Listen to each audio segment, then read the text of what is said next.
languages. Don't hesitate to speak the language of your choice.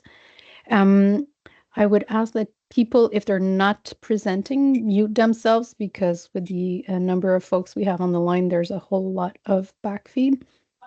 Donc, si vous ne parlez pas ou ne présentez pas, je vous demanderai de vous placer en sourdine juste pour diminuer le son d'ambiance qu'on a derrière. Donc, super. Déjà là, je vois le transcript, c'est terrible. Donc, juste pour ne pas être distraite, je vais l'enlever de mon propre écran. I'm coming to you from Anishinaabe territory. I'm located in Gatineau. I have the privilege to benefit from all the landscape and be able to go and walk outside, especially at this time of the year. It's beautiful. I have the window right here. Donc, je suis privilégiée de me joindre à vous des territoires non cédés Anishinaabe. Je suis située à Gatineau. Puis, j'ai bénéficié ici de toute la verdure qu'on a dans la région. Ali, did you want to say hello? Hi, everyone. Thank you so much for joining us. I just wanted to say that as we approach the National Day for Truth and Reconciliation, given the circumstances in the public service, I would like and hope for us all to commit to doing our parts and more to advance the Truth and Reconciliation Commission's calls to action. Federally, the Many Voices, One Mind report recommendations as well. Support Indigenous advocacy that's occurring within the various networks with KCII, with the Indigenous Federal Employee Networks, and take meaningful action. You can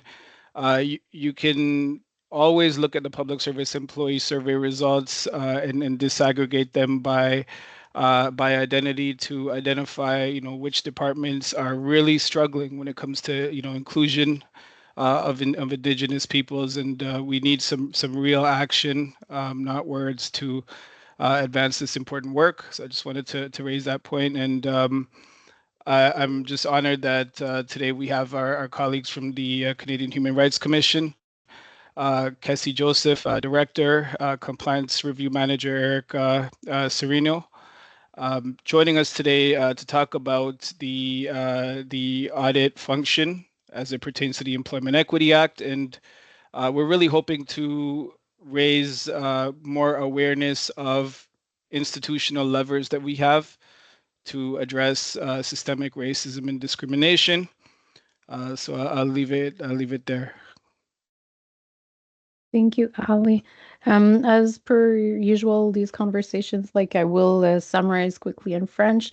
Donc, Ali a fait référence à l'appel à l'action là, et pour l'appel à la vérité, réconciliation, parce qu'on sait lundi prochain est une journée très importante, mais il faut bouger au-delà des mots et prendre des actions concrètes. Donc, il appelle vraiment les différents participants à soutenir les actions des différents réseaux et essayer de s'impliquer pour concrétiser du changement réel, puis de regarder, par exemple, les données du SAF, le sondage auprès des fonctionnaires fédéraux, pour voir où sont les enjeux, puis y remédier. Donc, thank you, Ali. Casey, are you there? Yes, I'm there. Oui, je suis là. Merci Allô. beaucoup. Alors, first of all, I just want to make sure is the presentation will be in English, but I will be doing the live presentation so that the audience can turn it to French. That's oui, but je peux peut-être résumer.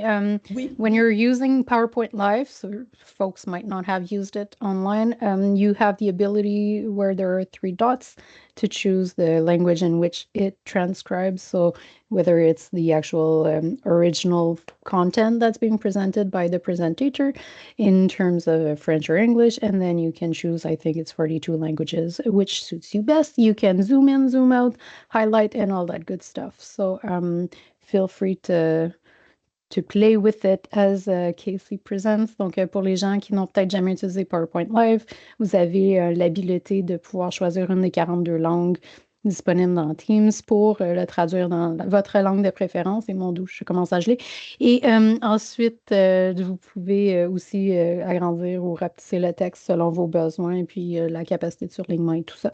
Mais jouez avec pendant que vous écoutez la super belle présentation. Go ahead, Casey. Thank you. Thank you. So just before I present, alors encore, mon nom est Cassie Joseph. Je suis la directrice de la division de la conformité et l'équité en matière d'emploi de la Commission. Mes pronoms sont elle and she, and I identify myself as a racialized woman. I have medium black curly hair, and I'm currently wearing a gray suit with a white shirt. I will introduce you my colleague just in a moment. Erica. Thank you, Cassie. Good afternoon, everyone. My name is Erica Sereno. I'm the Manager Compliance Review within the Employment Equity Compliance Division at the Canadian Human Rights Commission. My pronouns are she, her. Donc, bonjour tout le monde. Je m'appelle Erika Sereno. Je suis la gestionnaire de la vérification de la conformité. Mes pronoms sont elle, la. I self-identify as a racialized woman. I have straight, dark hair, and I'm wearing rectangular purple glasses and a black dress and a black cardigan. Je voudrais aussi reconnaître et apprécier le fait que je fais cette présentation depuis les territoires traditionnels non cédés des peuples algonquins, Anishinaabe. Je reconnais et je respecte leurs liens avec cet endroit depuis des temps immémoriaux. I will stop it here right now and I'll turn it over to Cassie. Thank you. Okay. Thank you, Erica. Alors, just before I start the presentation, so the presentation, like I said, will be in English. You can translate. We will summarize too some of the information in French. And after some slides, we will be asking if there's any question. Is there any general question before we start? Please bear with me. It's the first time that I will be using the live presentation. So, okay, I will share my presentation. Huh? That's just a second.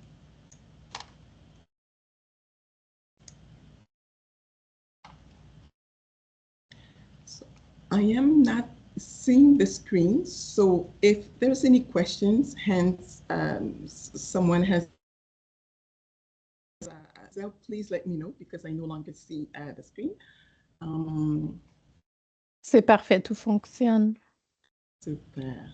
So the purpose of this this meeting is to provide you of an overview of the Employment Equity Act, roles and responsibilities under the Act, the legislative requirements, the Commission's Employment Equity Audit, compliance audit, some enforcement measures, and other relevant information on employment equity compliance. So in terms of the Employment Equity Act, you all know that the Act is to achieve, the Employment Equity Act is to achieve equality in the workplace so that no person be denied opportunities other than their abilities. The Act applies to women, Aboriginal people, persons with disabilities, and members of visible minorities. While we conduct audits, we do recognize and accept the fact that some employers may use more modern terms for the definitions of the designated groups, such as Indigenous people, racialized people, and people with disabilities. So just so you know, we do recognize the more modern terms when we conduct audits. The Act also asks that employers have special measures in some cases and accommodate differences. In terms of the Act, as you may know, the Act applies to employers with 100 and plus employees. It applies to the private sector, prime corporation, and federal public service. In terms of the roles and responsibilities under the Act, I will not go into details because, but it's just to speak in general. So you have the federally regulated employers, like I said, crime corporation, public service, and private sector. And their role is to develop and implement EE in the workplace, to consult with employee representatives, to implement EE measures, identify and eliminate barriers in employment, achieve short-term numerical goals, and report annually to ESDC in the private sector, to ESDC and TBS in the public sector on EE-related matters. So under the Act, departments and agencies are considered as separate employers like private sector. In terms of employee representatives, so the Act doesn't say unions or networks, but it calls on employee representatives. The role is to consult, collaborate with employers on the communication on EE matters, which are the implementation of the plan, revisions, and any situation and issues regarding employment equity. What I provided also is the sections of the Act that relates to the roles and responsibilities. So for example, for employers or department and agencies, it's sections 5 to 18. Employee representatives such as networks, unions, it's under section 5. And the other key player is Employment and Social Development Canada. So ESDC Labor, their role and responsibilities is to, they're the one who administers the Act. A lot of employers think that the Commission, because we're the Canadian Human Rights Commission, we administers the Act, but no, it's Employment and Social Development that does that. It's under sections 19 and 20. And what they do, they're the one who provide and support guidance on EE-related matters to employers. And they determine labor market availability rates. They conduct compliance assessment to federal contractors. And they report annually to Parliament on employment equity in the private sector. So then it's in the private sector. So basically, when an employer have questions about employment equity, it's ESDC that they should contact for questions about that. There's other key players to the EE Act, which are the Treasury Board, Secretariat, and the Public Service Commission. So I'll start with the Public Service Commission. The Public Service Commission does looks at all the development of employment equity policies in areas of staffing, recruitment in the public sector, and they also administer and promote activities under the Public Service Employment Act. While the Treasury Board is, the role of the Treasury Board is to provide directives to departments and agencies on the implementation of EE in the public service. It develops, implements, and evaluates policies and programs related to EE, collects EE representation data, determines availability rates for each department and agency, maintains a self-identification data bank on public sector employees, and reports annually to Parliament on the federal public sector. So ESDC on the private sector to Parliament, and the Treasury Board on the reports on EE to Parliament on the public sector. The reason why I say that, it's as for you to understand a little bit more the role of the Commission. Oh, just before the legislative requirements, you're all familiar with the 9 requirements of the Act. They are listed under sections 9 to 18 under the Employment Equity Act, and under sections 3 to 12 in the EE regulations. So, as you know, regulations, they're are pieces of are laws that enforceable, like the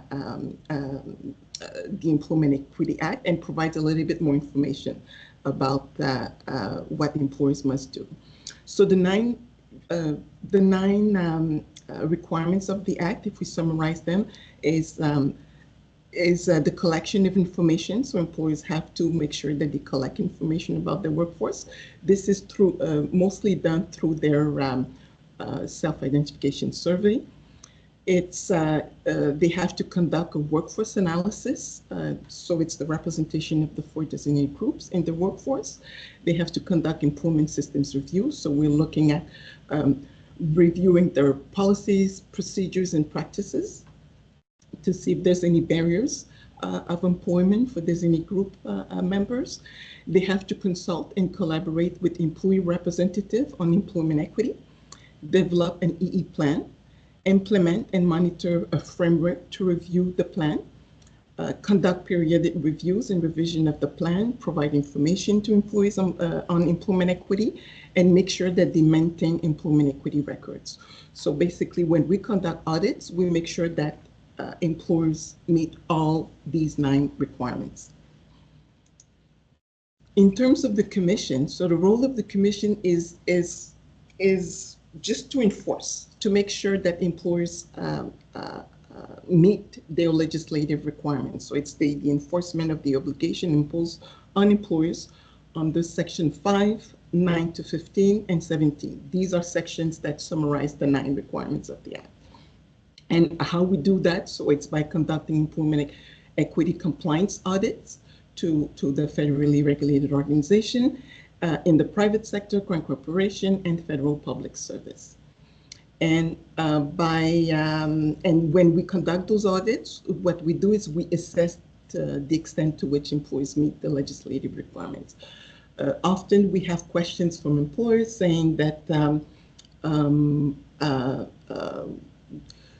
this employee is not meeting, or such and such requirement, or either department or agencies asking us, are you making a recommendation when we not meet? Just so you know, when we conduct an audit, we have to, like I said, assess whether the employer meet the requirement. And when it's not met, it's not a matter of a recommendation or telling them yes or no. They must do it. So in our reports, we do say, if you haven't done your employment systems review, you must do it. If you haven't done any of the requirements of the 9 requirements of the Act, you must do it. I'm not sure if there's any questions, but please let me know. Please interrupt me if there's question. Et puis, ce que je peux faire aussi, c'est juste résumer très vite. Il y a 9 exigences de la loi où est-ce que la Commission doit, je vais retourner un petit peu encore, recueillir les informations, faire une analyse de son effectif, faire une étude de ses systèmes d'emploi, collaborer et consulter et collaborer les employés, les représentants des employés, comme les réseaux, les syndicats, les réseaux, développer le plan, implémenter et réviser, avoir ce qu'on appelle je perds le mot en français, but a framework. Alors, un cadre de révision des plans, de son plan d'équité en matière d'emploi. Alors, s'assurer, est-ce que l'employeur a un comité, ou est-ce que c'est quoi la structure et qui s'occupe aussi des mesures qui sont dans le plan. Alors, c'est ça qu'on regarde lorsqu'on fait les vérifications. Si l'employeur fait des révisions périodiques de son plan, et puis, quelle information qu'il donne aux employés par rapport à l'équité, puis est-ce que l'employeur maintient, est-ce que l'employeur garde toutes les informations nécessaires par rapport à l'équité en matière d'emploi. Merci, Cassie. Il y a 2 questions. And just to be mindful of time, and Bill and Insa, if we can just ask the question and then maybe the 2 questions, let Casey answer. I don't know how many slides there are, and then take the rest of the questions after the presentation. Go ahead, Bill. Merci. So is there, I'm not able to see, so is there any questions? Est-ce qu'il y a Il y des en a questions? deux. Il y en a deux. Deux qu'on va répondre à la fin, c'est ça? On va leur répondre tout de suite, puis après ça, on va te laisser continuer pour prendre le reste à la fin, parce que je veux juste m'assurer qu'on a assez de temps pour tout couvrir. OK, Merci. d'accord. Alors, je vais prendre les questions rapides. I promise to keep this quick, and it's more of a statement than anything else right now. And I do acknowledge that the legislative requirements are around having and maintaining plans. And there's nothing in the current Employment Equity Act for actually having plans have effective outcomes. And I do know that's, I hope, all fingers crossed, that that's going to be part of the modernized act, where it may move forward to actually having outcomes as the what's being looked at and not just having plans, because I do know that that's part of the problem, is that when you have an act that's around building plans and not having outcomes as an objective, what we do is we get plans and little action. Yes, hopefully it's going to be, it's there. And the commission does have, not the commission, but the EE Act does have a section about making sure that employers make reasonable progress to employment equity. So on this, the commission tried to innovate, find ways to make sure that employers, that we do see reasonable progress to it. So exactly, it's not to, so that it's not just a plan and it's all, you know, framed. We have a plan, it passed, it met the requirements of the act, and that's it. So we do come back again to make sure that employers, there's progress in their EE program, not just a plan. And we have different measures that we will use, we will explain a little bit later in the presentation about progress. So we do have that little a section of the act, but hopefully in the revision of the act, we will have something a little bit more concrete to provide. Did I answer the comment? Merci beaucoup pour la réponse. Je vais juste le résumer super rapidement en français parce que sinon, ça devient épuisant aussi pour les présentateurs de faire dans les deux langues. Donc, Bill, super bon point valable. Donc, à part les plans, est-ce qu'on peut intégrer une mesure concrète de résultat? Parce que souvent, il y a des plans, mais il n'y a pas de concrétisation qui se fait. Donc, Kessie a mentionné que dans le cadre de la loi, c'est indiqué des progrès raisonnables. Cependant, on n'a pas nécessairement la définition de c'est quoi un progrès raisonnable, mais on espère qu'avec les changements proposés à la modernisation qui s'en viennent en 2025, on va espérer, il y aura quelque chose d'un peu plus substantif. Et Aïssa, ta question? Oui, vous m'entendez? Oui. Oui, on t'entend. OK, donc juste rapidement là. Là, vous parlez de Conduct Workforce Analysis, donc WFA, donc c'est des données sur la population active. Et ces données-là, on les reçoit à partir du recensement, donc de Statistique Canada. Mais ce n'est pas des données en temps réel. Et ce qui arrive, c'est que ça peut biaiser nos études, nos analyses, dans la mesure où ces données-là, par exemple, le dernier recensement a eu lieu, je pense, il y a 2 ans ou 3 ans, alors qu'en temps, il y a eu beaucoup de changements dans la population. Et comme on sait, l'étude sur la population active doit refléter justement sur ce qu'on a au sein même de la fonction publique. Est-ce que ça ne risque pas de biaiser vos études et vos analyses? Non, c'est une des raisons pourquoi, lorsqu'on demande à l'employeur de mettre en place, une des choses que je vais dire, c'est que la commission, notre rôle, c'est de s'assurer que l'employeur fasse le travail au minimum. Nous encourageons toujours le maximum parce que le rôle de promouvoir l'équité, c'est pas le rôle de la commission, c'est pas le rôle de la commission en ce moment, c'est juste la partie de renforcement. C'est le rôle du Conseil du Trésor dans la fonction publique et de développement et emploi et développement social Canada. Le programme du travail dans la section, ben, pas la section, mais dans le secteur privé. Alors, ce n'est pas notre rôle de dire à l'employeur le maximum. Mais la commission, ce qu'on fait, nous, par contre, c'est le minimum. On s'assure que le minimum soit fait. Alors, lorsque on regarde les données d'un employeur, on sait très bien que ces données-là sont passées. Alors, c'est même que l'analyse de l'effectif, c'est avec je pense qu'on n'a même pas encore les résultats de du dernier recensement de 2021. Alors, on travaille encore avec les données de 2016. Alors, la commission, on est au courant. Alors, lorsqu'un employeur nous dit on peut pas, on ne sait pas, c'est pas une excuse pour nous. Alors, nous, on ne prend pas cette information-là, justement parce qu'on sait que les données de disponibilité sont datées. Et on sait aussi que lorsqu'on fait nos vérifications, les vérifications, on demande une copie de l'analyse de l'effectif de l'employeur. Puis c'est toujours dans le secteur privé, c'est décembre de l'année d'avant. Et dans le secteur public, c'est mars, à la fin de l'année fiscale. Alors, on sait très bien que ce sont des données qui sont passées. Alors, au minimum, l'employeur, on n'accorde pas, on dit à l'employeur qu'ils doivent régler tous les écarts.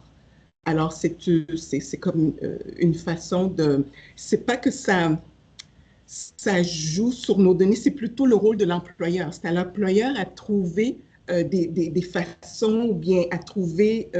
tu vois, les données ou bien les mesures ou bien... et puis, pour s'assurer que les données soient un petit peu plus à jour. Et puis, c'est à l'employeur à faire plus, au-delà de ce que la loi demande. Et puis, à la commission, encore, c'est pour dire que nous, lorsqu'on regarde les données, on sait déjà c'est le minimum. On n'accepte rien en dessous du minimum. Alors, si le taux est un certain chiffre et puis l'employeur ne rencontre pas, il faut vraiment avoir une bonne explication pour que la commission puisse dire, puis normalement on n'accepte pas, mais il faudrait une bonne explication pour dire pourquoi vous ne pouvez pas adresser cet écart-là. Est-ce que ça répond un petit peu à votre question? Le rôle, le travail, c'est l'employeur qui doit le faire. Dans la fonction publique, le Conseil du Trésor, c'est eux qui donnent les directives aux employeurs, aux agences et ministères.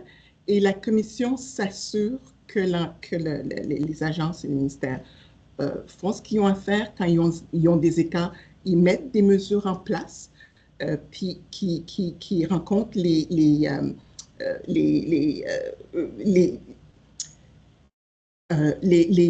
comment j'ai oublié le terme, excusez-moi, numériques. Alors, les objectifs quantitatifs, oui. Oui, quantitatifs, excusez-moi, oui. Et puis, on s'assure que l'employeur fait ça. Et puis, comme j'ai dit, puisqu'on est là pour renforcer, on renforce ce qu'on peut avec la loi, le rôle qu'on a. On ne peut pas aller au-delà de notre rôle. Alors, on n'accepte pas le minimum. Je ne sais pas. Est-ce que ça répond à votre question? Oui, oui. Donc, si je comprends bien, vous mettez... Il y a un standard minimum. Il y a un minimum qu'il faut au moins atteindre. Oui, on n'accepte pas en dessous du minimum. On n'accepte pas des... Si vous avez des écarts, même si c'est un écart de moins 1, on dit à l'employeur qu'il faut, il faut combler l'écart. Il faut nous donner une mesure qui va combler l'écart parce que, justement, on leur dit, c'est que ce sont des données passées. Alors ça, c'est des données alors c'est peut-être 2023, pas 2023, mais 2016 à de ce mars. moment-ci. 2016. Et puis, oui, la représentation de votre organisation en date de mars, de l'année fiscale. Et puis, c'est comparé avec les derniers données du recensement. Je suis pas au courant que comme j'ai dit, les données de recensement de 2021, ils ont été fournis. Alors, on travaille encore avec les données, la représentation de 2016. Alors, c'est pour ça que la Commission n'accepte pas plus bas que le minimum. Juste si je peux, juste pour confirmer que c'est encore les données des 2016, c'est pas encore celles de 2021. Ce sera à partir de décembre. Pas au sein de... En fait, le gros scoop, ben, je vais résumer ensuite la question puis la réponse, là. Mais pour les DPA 2021, on parle de mars à ce point-ci, là. Il faut que le rapport du secrétariat du Conseil du Trésor soit présenté au Parlement, le rapport annuel des critères en matière d'emploi. Gros scoop, people. I'll just summarize and I'll do it in English so everybody has the same access to the same information. INSA was asking about workforce analysis numbers being outdated. Yes, we're still using WFA 2016. And Casey explained that within the scope of their current mandate, they're really looking at does the employer meet the basis, which is at this point the 2016 WFA. Their mandate is not to put an obligation on employers to go above this threshold that's been established, which for the core public service is the WFA. And then we talked a little bit about the benchmarks. The employer is not restrained to not use something else should they want to aim higher. And I did see Dr. Nicholas's hand, which if you will indulge me, Martin, if you can wait after the next slides are presented. And for the people in English, I did have a chat with TBS as to when we would be getting the next WFA 2021. At this point, they will be presented after the March report. The annual report on EE is tabled at Parliament, so we're looking at March 2025. However, LMAs, because some of you are using LMAs as well, as Casey mentioned, we believe it's going to be, or her colleague, somewhere around December. They were supposed to come out in the summer, but they have not yet. So look out for more information in the upcoming months. Sorry, it's not more positive. And Martin, are you okay to wait until the next slides just to ask your question? Not quite right, because what was discussed is insufficient and it's fundamental, and because I think we need to clear the air right now. I didn't ask the questions because I was waiting for the whole thing, but now based on the discussions, we cannot remain silent. So because I need to correct some factors that were brought in. So pardon me. First of all, the problem is not that the WFA 2016 is out of date. That's not the issue. Because if the rates are going to not change in 2021 or 2024, using old ones are okay. But the problem is it is disproportionately affecting racialized groups and the indigenous, and not the other two groups in terms of labor force growth. So that's the problem. So the problem is not out of date. And so I urge people not to say that it's out of date, because if the percentages remain the same, then there is no problem using out-of-date data. But we know from the 2021 census, by just looking at the labor force population, by looking at the labor force changes that StatsCan provides, because of the immigration, there is no question about it that the racialized group increases by 4 to 5% a year. So now in 8 years, it is over 30%. The indigenous people increase by about 3 to 4%. And so therefore, they are also considerable. The women on average say the same. It's not that certain occupational groups will not change. I'm not saying that, but on the average, it remains the same. Persons with disability, there's another issue, because the WFAs are with a different definition, and the self-ID is the different definition. So in fact, they are gone the other direction. The WFAs overestimate what should be. And I have discussions with Bill about that, because there are other issues with that as well. So the problem now is that it's systemic discrimination against racialized people primarily, and against indigenous people next, that we are allowing this. So I know that the Canadian Human Rights Commission is not responsible for that, but as an audit group, I would urge them to press upon TBS that we cannot wait till March 2025 for the 21 data. They have to do something about it now. And you said that the employers are responsible. And in fact, one employer has taken the steps, Justice Canada, the one that I work for. So we have identified a way around this.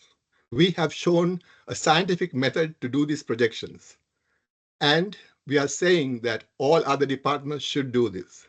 So I'm appealing to the Canadian Human Rights Commission as the person responsible for the auditing, not the administration, the auditing, to take a look at this and say, this is the information. And in fact, there's another fact about salary levels, and Samir Kanji has put that on the chat, and he's gone away, but we can talk about that as well. So there's enough of information that the status quo is discriminatory, and something has to be done now, not tomorrow, not next month. And so I appeal to you. And the other thing is, I would like, not today, but in the coming days, for the Canadian Human Rights Commission to identify that the Employment Equity Act is based on substantive equality.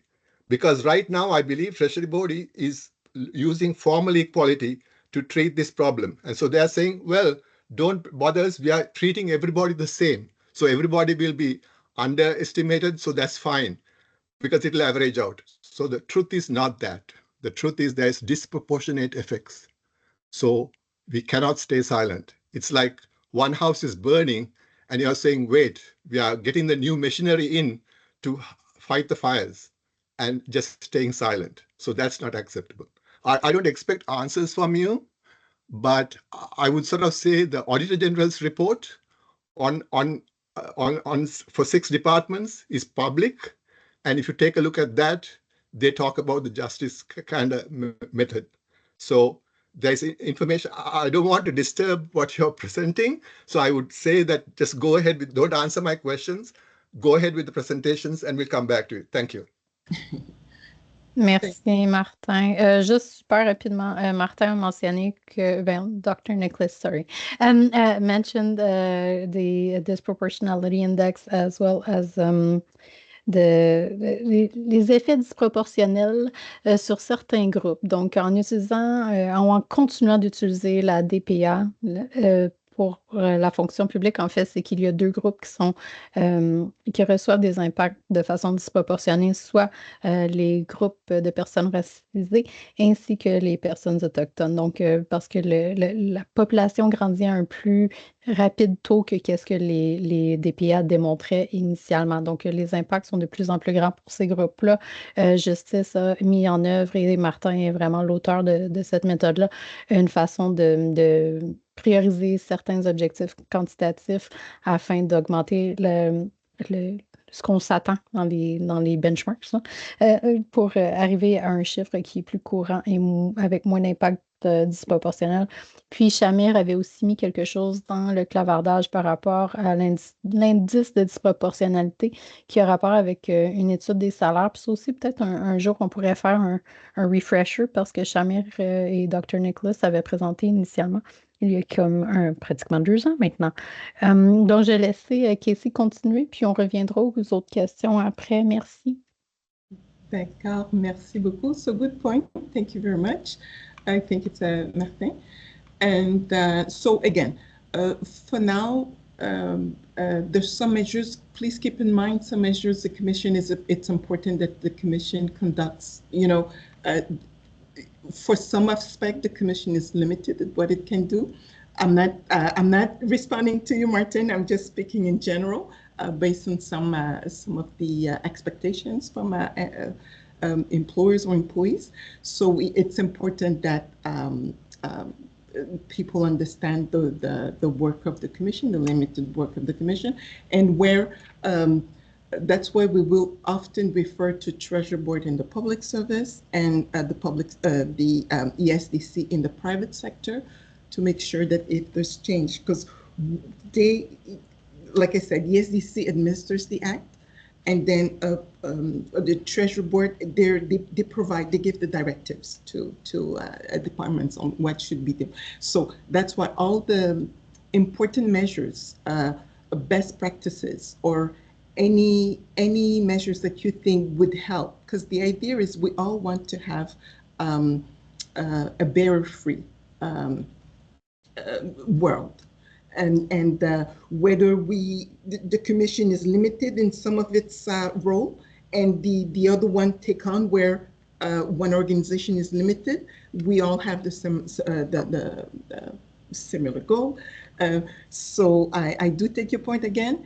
And it's something that I think it's important. It's important to address either to your department, to Treasury Board also, if all of us speak to that, speak to even Parliament about this. it will help make sure that we have an act that is modern and really addresses all of the concerns that we may have. Alors, je vais juste continuer. So in terms of the commission, when we conduct audits, it's to take into account employees' challenge, acknowledge progress. Again, the commission is a small organization, but it's still, we try to be innovative. So because the act doesn't specify what is progress, this is where the commission may have a little bit of flexibility to ask certain information, to make sure that employers follow up on certain things, and to conduct different types of audits. But again, it's important for employers to understand that we take into consideration employers' challenges. And again, when we say encourage success, meaning that we often hear, departments, agencies, employers, private sector saying, oh, the commission, you always look at all the good things that we've done and you're focusing on that little gap. Well, this is where this is our role. Our role is to make sure that you meet. If there's a little aspect that you're not meeting, this is our role. It's to make sure that you meet it. And the thing that you do on, more than expected, we applaud that. We applaud that, but keep in mind that in our audit report, we may mention it, but we're not going to go through it because our mandate is to conduct audits based on the requirements of the Act. And when the employer doesn't meet, to make sure that the employer has measures in place to meet it. So in this, the commission makes sure that they convey concerns if we see any concerns in employers' employment equity program, and we set expectations. We're understanding. Of course, we look at, it's a collaborative relationship. So we think that the best way, instead of coming forcefully, what did you do? You didn't do that. Here's the punishment. We start with the approach that it's a collaborative. It's collaborative. So in a sense that we're asking, we first do the and Erica will mention the audit step, but we first ask for the information from your employees' employment equity program, and then we let you know what's missing, and then after that we go from there. If there's resistance, of course, we have measures in place, and if it's collaborative, we work together. So again, these audits, it's also to facilitate the creation of a human rights culture, but it's to make sure that it addresses and remove employment barriers for designated group. And we want to make sure when we conduct the audits that the employers put in place concrete measures to eliminate representation gaps. Is there any questions regarding? So I'll go at the end because I think there's a lot of questions. We can answer them at the end.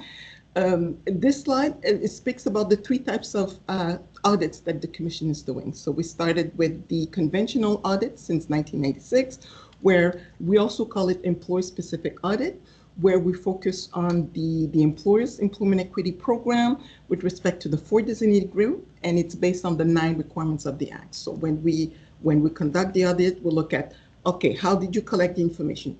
Did you look at your workforce analysis? And we go one by one.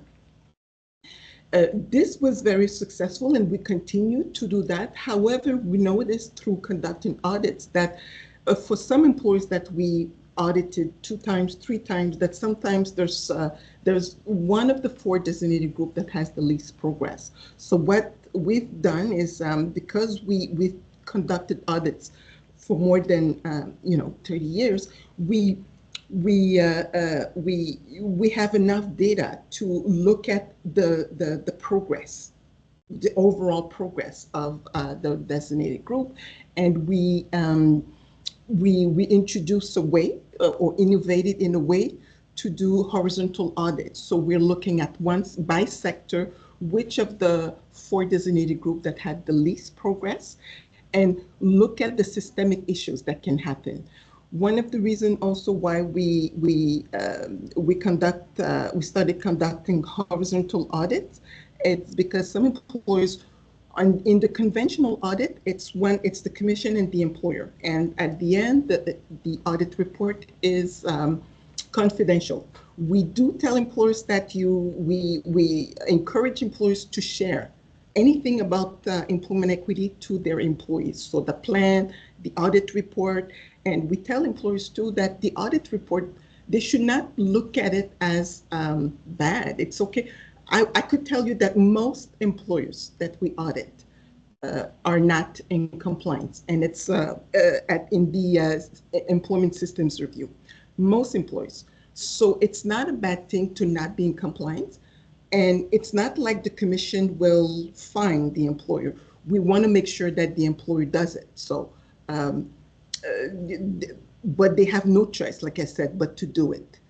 We want to make sure that it's done, and the audit will not complete until it's done. And when we don't have cooperation, we can escalate. Like I mentioned, we do have measures in place. But again, it's to say that if I go back to horizontal audits, is we notice that sometimes there's designated group that have the least progress. So we started with the banking sector for indigenous people in the banking sector. And then we look at each sector, and then we look at which of the 4 designated group that has the least progress. And we put the focus on this. Erica will explain the audit process a little bit later in the presentation. But just to let you know, we started this pilot in 2018, and it's we found that it was very useful and successful. So we continue. So this is an audit tool that we will be keeping. While doing this, we also noticed that some employers, like I mentioned, it's in some of the requirements of the Act that we constantly see, let's say it's the employment systems review. It's fine for collection of information, it's fine for conducting the workforce analysis, but either the plan or the revision of the plan, this is where there's gaps. So what we introduced since 2021 is a blitz audit, where we look at, it could be 1 or 4 designated group, and 2 or more legislative requirements. So I give an example. So this gives us the ability that if we conduct either an audit to an employer or in a sector, we can come back and then do what we call spot check, follow-ups. So we audited your organization or your sector, and then we come back 3 years later, 4 years later, and say, now can we look at your plan and your workforce analysis? So can we look at the information so that we can do quicker follow-ups? So these are the 3 types of audits that the Commission is conducting presently. I will pass I don't know if there's general question either about the Commission. Like I said, my colleague will be speaking about the audit process. But if it's just the role about the Commission, I just wanted to know if there's a role. And I do see there's a lot of chat. I'm not able to read the questions, so I hope these are questions that either it will be addressed through our presentation, or that will be asked after the presentation. Puis, si je peux aussi résumer, alors en français, je vais aller vite fait. Alors, pour les types de vérification, la Commission a 3 types de vérification: conventionnelle, horizontale et blitz. Les vérifications conventionnelles, c'est ce qu'on a fait depuis 1996, depuis le début du programme. C'est où est-ce qu'on sélectionne des employeurs. On a souvent des questions par rapport à la sélection des employeurs. The selection process at the Commission, it's semi-random. So of course, it's employers are, we do, it's Semi-random in the sense that it cannot just be random because we tried it one time too, and we want to make sure that we have a good balance. So that's why we will have some maybe some aspect, like for example, region. We want to make sure that when we have a wave of audits, we want to make sure that we cover the whole country. So we have employees in the employers in covering the whole East Coast, West Coast. We have to make sure that we have, you know, it's not just audits in English, but also in French. And we have to make sure that, you know, it's not just small employers. If it's just random, we can have different different results. So that's why we say it's semi-random. So again, if it's a horizontal audit, we will do all the sectors. And we'll look at the designated group that had the least progress over the years.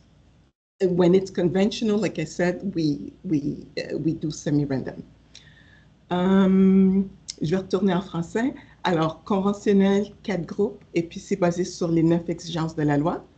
Depuis 2018, on a introduit une nouvelle manière de faire les vérifications. Alors, c'est une vérification qu'on appelle pour regarder, pour regarder les problèmes systémiques qu'il pourrait y avoir.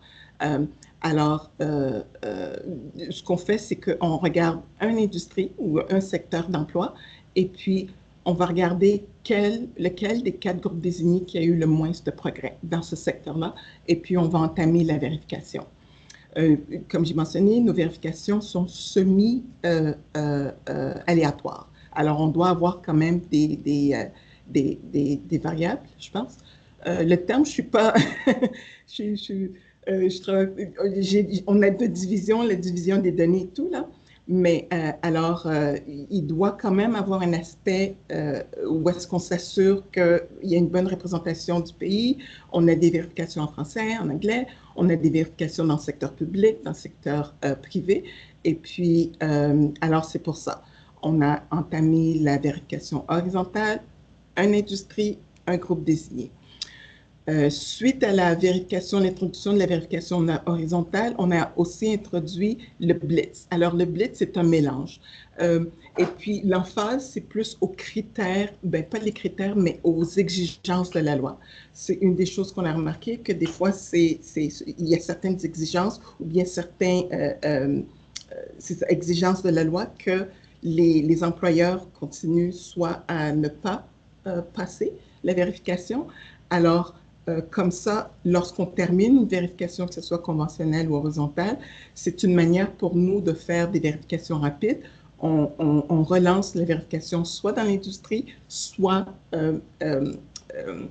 chez certains employeurs, et puis on regarde seulement certaines des exigences de la loi, comme ça pourrait être le plan et la manière dont les consultations sont faites. Je vais passer maintenant la parole à ma collègue Erika qui va vous parler du processus de vérification à la Commission. J'ai une question rapide pour vous, madame. Oui, oui. Oui, voilà, cette question, vraiment, je vous la pose parce que l'année dernière, dans les médias, donc, il y a eu comme un scandale là, parce que la Commission des droits de la personne, apparemment, il y avait de la discrimination et du racisme là-bas. Et puis récemment, cette année, c'était au bureau du Premier ministre. Et puis donc, tout ce travail-là est beau, mais si vous-même, vous ne donnez pas le bon exemple, comment vous pouvez aider les autres justement à travailler sur les problèmes si vous-même, la Commission des droits de la personne ne respecte pas justement l'équité. Et puis, donc, c'est quoi votre idée là-dessus? Merci. Je ne vais pas me prononcer sur ce qui se passe dans les médias, mais je peux dire que la loi est là. La loi, et puis, il n'y a pas une organisation qui est parfaite. Moi, je dis toujours que lorsqu'on vérifie les employeurs, je dis toujours que ça peut arriver à n'importe quelle organisation qui a des situations. On transige avec des personnes. Alors oui, il y a l'organisation, la commission, mais il y a des gens. Alors les gens chaque personne a tu vois, des situations. Alors, tout ça pour dire que je dis aussi, que ce soit pour nous ou que ce soit pour n'importe quelle organisation, comme j'ai dit, il n'y a pas une organisation parfaite, c'est la façon que l'organisation surmonte à ses défis. Toutes les organisations ont des défis. Alors, mais ça n'empêche pas que l'organisation puisse avoir des programmes en place. Nous, on y régit par la loi sur l'équité en matière d'emploi. Dans la loi sur l'équité en matière d'emploi, on fait des vérifications. Alors, moi, ce que je dirais en général, c'est comme ça qu'un employeur peut déterminer, bien, la commission, oui, comme toute organisation, il peut y avoir des difficultés, mais lorsque vous faites vos vérifications, est-ce qu'on est impartial? Est-ce qu'on est... Alors, c'est là-dessus que vous pouvez juger le travail de la commission. Je ne sais pas si ça répond à votre question, mais en gros, c'est ça. Ce qui arrive dans les médias, ce qui arrive, comment je pourrais dire ça? C'est dommage, mais ça n'empêche pas que mon travail en tant que directrice du programme d'équité en matière d'emploi, que je m'assure que les employeurs rencontrent leurs exigences et tout. Et c'est sûr que c'est pas resté comme ça. Alors, c'est pas comme si on fait rien et puis chaque employeur travaille sur leur organisation et puis chaque employeur a différents défis. Alors, je ne sais pas si ça répond un petit peu à votre question, mais je ne vais pas aller sur ce qui se passe Oui. dans les médias. Je ne vais pas aller Ben, merci, là-dessus. merci. Mon rôle aujourd'hui, c'est de vous parler de notre programme. Ouais, c'est bon. Merci beaucoup. Merci. Je vais juste adresser Shirley and Arnaud. Can we take the questions after the team finishes the actual presentation? Merci. Okay. Et merci, Sure, I'll just Cassie, put my pour... question. thank you, Shirley. Et merci, Cassie, d'avoir pris cette question. Je sais que c'était pas facile. And thank you, Cassie, for taking that question. Alors, vous voyez où est mon cœur aussi. Oui, je sais, ça fait longtemps qu'on... On apprend de nos défis, alors c'est sûr, mais c'est bien pris. On fait, en tout cas pour vous garantir que notre division fait du mieux pour, comme j'ai dit, on n'a pas une approche pour imposer, mais une approche collaborative. On comprend les situations. Alors, c'est ce que je pourrais dire comme réponse, que la loi est toujours là. La loi a sa... the law has its own, intention. So as an employer, this is the intention. We have to continue the intention and we have to overcome whatever obstacle. Alors, je vais passer la parole à ma collègue qui va vous expliquer le processus les étapes de vérification. Alors, Erika? Parfait. Merci beaucoup, Cassie. And so essentially I'll be continuing this presentation from where Cassie just stopped, in the hopes that we'll also be addressing some of your questions in the chat, especially about our process and enforcement. But Cassie, please feel free to jump in at any time with all your knowledge and experience. So just starting with the slide about the general EE audit process, of audits conducted by the Commission. So essentially, I wanted to mention that numbers 1, 2, 3, 4, and 5, they apply to all types of audit that Cassie has mentioned before, so conventional, horizontal, and blitz. So I will start with number 1, notification. So the audit will start when an employer receives a letter from the Commission notifying that the employer has been selected for an audit, and a request to submit documents and a questionnaire to the Commission. So second step is assessment. Once the Commission receives the information submitted by employers, program auditors will analyze that information. And in step number 2, assessment will also include confidential interviews with a sample of employees from the organization that is being audited, and also a possible on-site visit. So that's what we have for the assessment phase. So after that, the commission will issue an individual report to the employer. It is a confidential report. However, the commission encourages employers to share that information from the report with employees as part of their EE program. And in that report, when an employer is not compliant with one or more of the requirements of the Act, the Commission will issue a management action plan with remedial actions that the employer must put in place in order to become compliant. So if that is the case, if the employer that report has identified areas of non-compliance, so we'll move to step number 4, which is monitoring. So the commission will be assessing the remedial actions of the employer, the evidence that the employer will be sending to us until the commission is satisfied or until with the results with the actions. And only then the audit may be closed. And then when the audit is closed, the commission sends a letter to the employer to inform that the audit has been closed. So the reason why we have a star here on number 4 is that this stage will happen when areas of non-compliance have been identified throughout the audit. If not, if an employer is compliant with all the requirements, then we will go from 3 to 5 and close the audit. So I wanted to draw your attention here to what is before number 1 and after number 5, which are essentially steps that apply only to horizontal audits. So for horizontal audits, the commission sends a first notification to the whole sector. For instance, I'll give you 3 examples that we have already done. So communication sector, banking, and public sector. So all employers are required to complete a survey. So that's also a way of the commission to build a database on employment equity results. However, only the employers selected for the audit will be assessed through phases 1, 2, 3, and 5. And the last point here about horizontal audits includes, and that's unique, it's specific to horizontal audits, it will include the publication of a sector-wide EE horizontal report.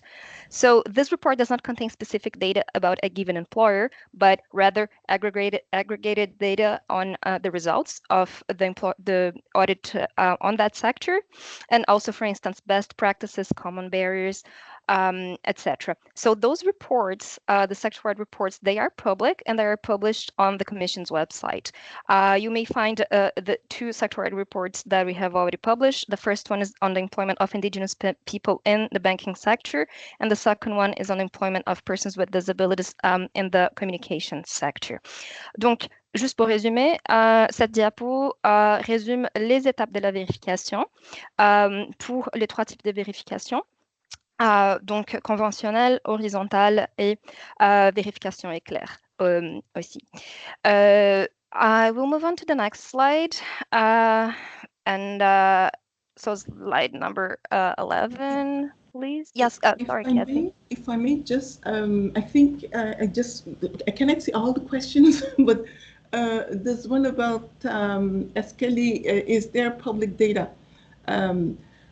So please keep in mind that what we submit to employees is individual audit reports. So it's to the employer, the commission, sending the, issuing the audit findings to the employers. So it's between the commission and the employer.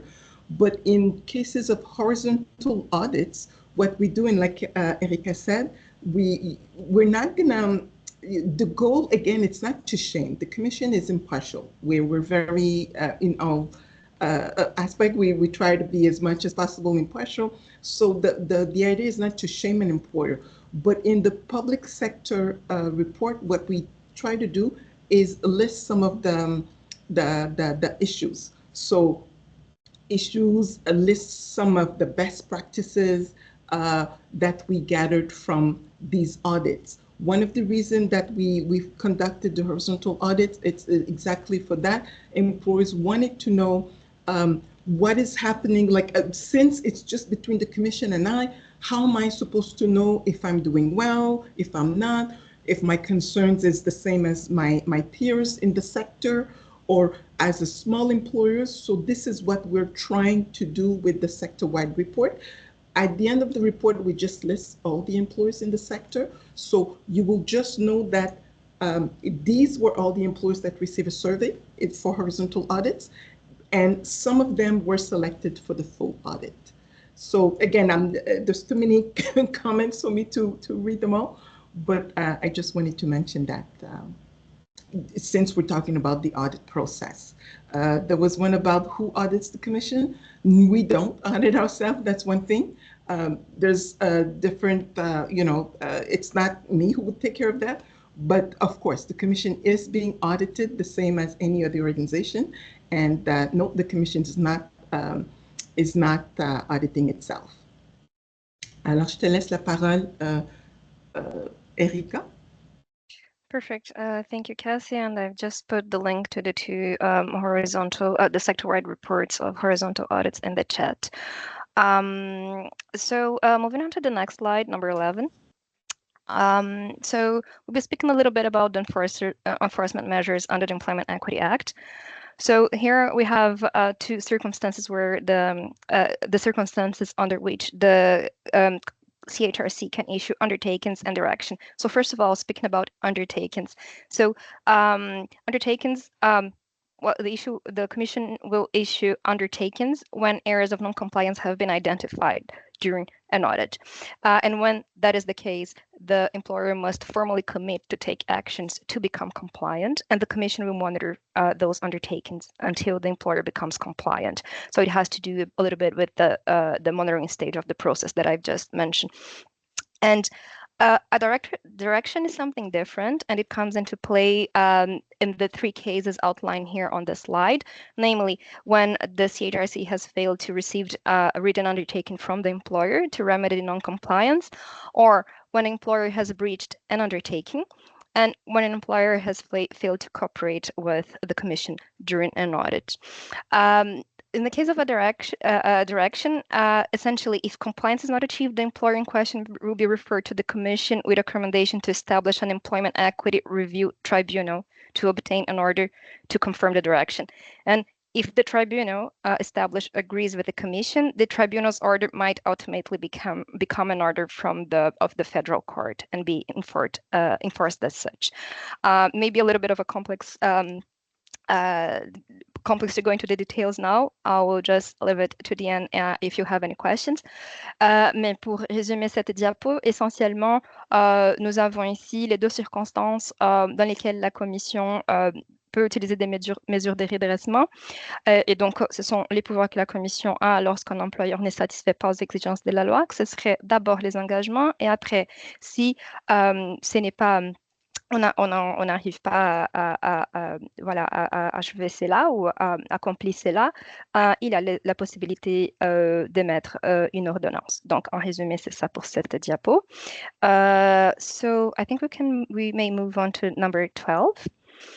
And I just wanted to say some quick words here before I move on to the next slides, which we have called Order Information on e-compliance.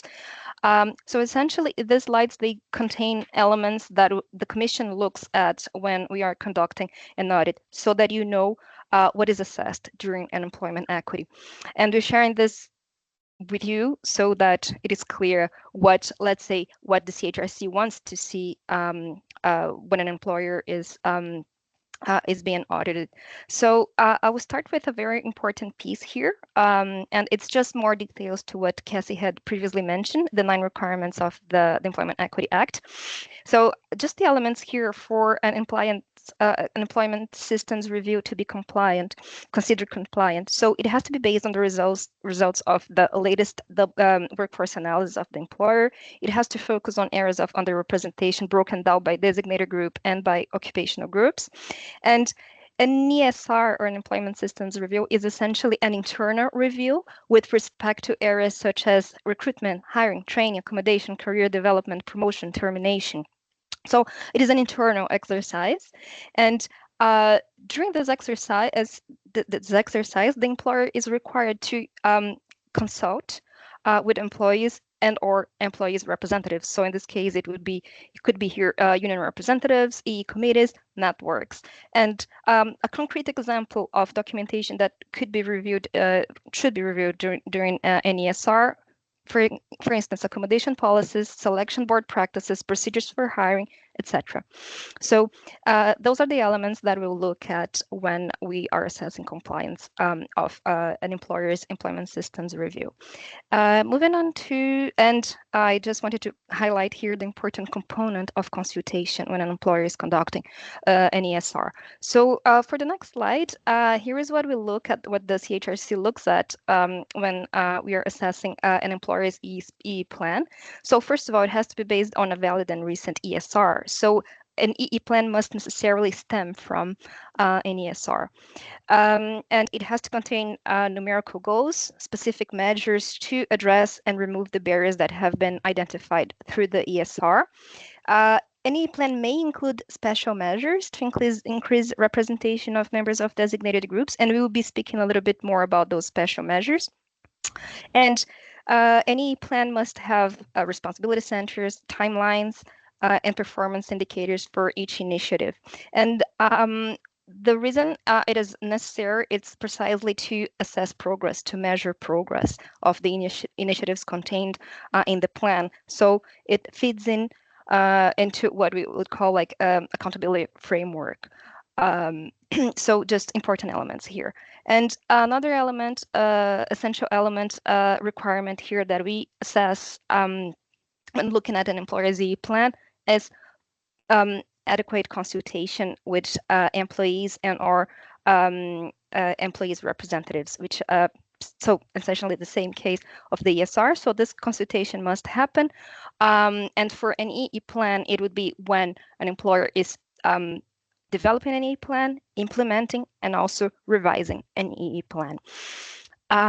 So that's what I wanted to say about this slide. I'll move on just to give you a little bit more information on special measures. So it is mentioned in the Employment Equity Act, the term special measures. And so from the Commission's perspective, when an employer puts in place a special measure as part of its EE program, this is what the Commission will look at to assess those special measures, because we want to make sure that they are fair. And so essentially, important criteria here when it comes to special measures. So if an employer is using a special measure, it has to necessarily to address the employment disadvantage and persistent gaps over time. It has to be proportional to the degree of underrepresentation or the disadvantage in question. It is designed to meet the representation needs of qualified designated groups, candidates, or employees. So the Act is very clear on that. The Employment Equity is clear on that. So here, we do have the word qualified candidates, and the word qualification and merit is in there. So just to be clear, when it comes to special measures, we have to be careful with that. And also, a special measure has to be specific. It has to be temporary, so it's not there forever.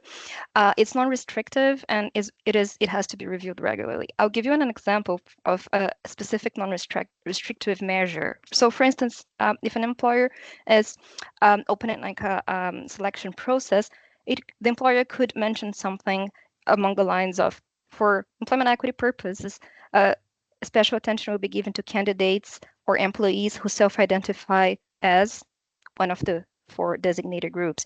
So essentially, it's not that that selection process is restricted and is not open to everyone. It's just that special attention will be given to certain candidates, member who self-identify as been part of one of the designated groups. So that's what we meant here by specific, temporary, not restrictive. And it has to take into consideration the impact on third parties, or for instance, employees who are not members of designated groups. So this has to be communicated properly and handled properly from the employer's end.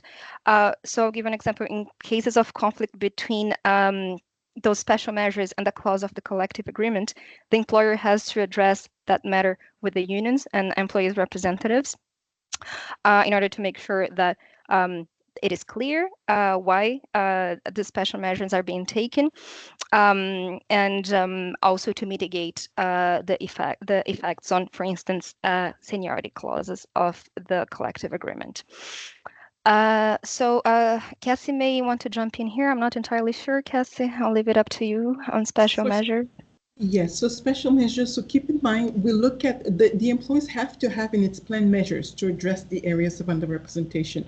When we say it has to be persistent, we do look at when an employer, it has to be persistent. So if for years, we look at different years, if the gap is still there, it's persistent, that's when we may, either the employer may tell us, or we may tell the employer, it's time for you to have a special measure because this is a recurrent gap that you must address. You must have concrete concrete measure to address that gap. So again, like Erica says, when it's specific, temporary, and non-restrictive, it's to make sure that under the Act, the measure cannot last forever, as opposed to under the Canadian Human Rights Act, where a special plan, this can last a little bit longer. But under the E Act, it has to be a little bit specific, just to make sure that it's not forever. And when we talk also about third-party impact, is in the communication. So often employers, we notice that employees have measures and they don't communicate well, and then some other employees, either designated group employees or non-designated group employees, don't understand the why. So again, we'll explain a little bit in a few slides, but that's why it's important to collaborate to employee representatives. Employee representatives must collaborate with the employer to continue to communicate those important information and measures when it's time to do it. Thank you, Kathy. That's it for me. So I'll go to the next slide. Okay, thank you. So this slide, our intention here is just to demystify a few points about employment equity and special measures. So essentially, when the CHRC conducts audits, we want to make sure that special measures that an employer is implementing are fair, in the sense that we want to make sure that the employer is compliant, of course. However, we are not asking employers to put in place measures such as the ones listed here on the slide, because this is not required by the Employment Equity Act. So for instance, we are not asking employers to, for instance, implement a measure that will cause undue or unnecessary hardships.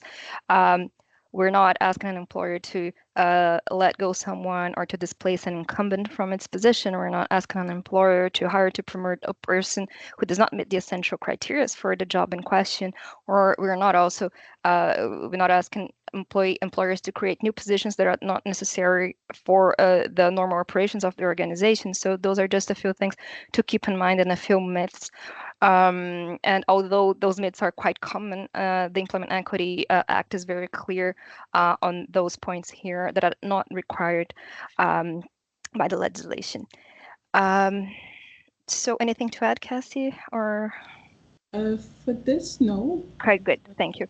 So just move on to the next one, and we're almost done with our slides. So the roles of employees representatives, and it is a crucial, a very important role when it comes to employment equity compliance. And this slide summarizes it and also mentions the sections and subsections of the Act that are relevant in terms of meaningful consultation and collaboration between employers and employees representatives.